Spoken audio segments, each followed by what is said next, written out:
Back in 1854 or 300 BC, one of those times, India and Sweden didn't like each other very much. It all started when the Queen of the Andals, Susan Wabajak, was trading with both India and Sweden. Susan really wanted child slaves from both India and Sweden in order to create toy review YouTube channels. Susan bought child slaves from India for about $1.50, but in Sweden, Susan Wabajak paid for child slaves for about 50 cents more than India, thus making each Swedish child worth $2. The Queen of India was very unhappy that someone was making more money than her, so she decided to invade Sweden. The Queen wasted no time in trying to gain allies, but unfortunately, nobody wanted to stand beside her. Sweden wasn't having any of that shit, so they decided to call up some of their bannermen.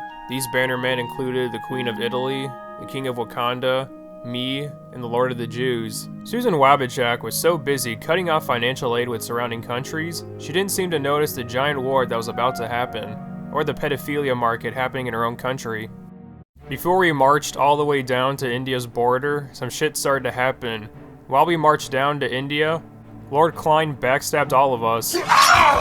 He chose India's money over his own allies, but out came Lord Shapiro, Lord Klein's right-hand man, and he destroyed him with facts and logic.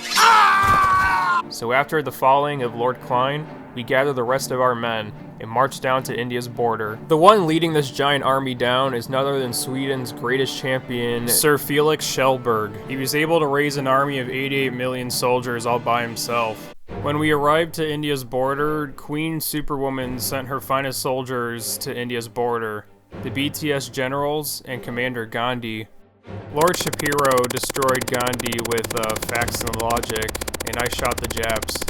So we took the capital and took over India. Now it's property of Sweden as of today. After the unfortunate death of Queen Lily Singh, Bhushan Kumar rose above the ashes and took control of India. There he created the terrorist group known as T-Series. The T stands for tyranny, which is exactly what the Nazis enforced. T-Series is the new Hitler.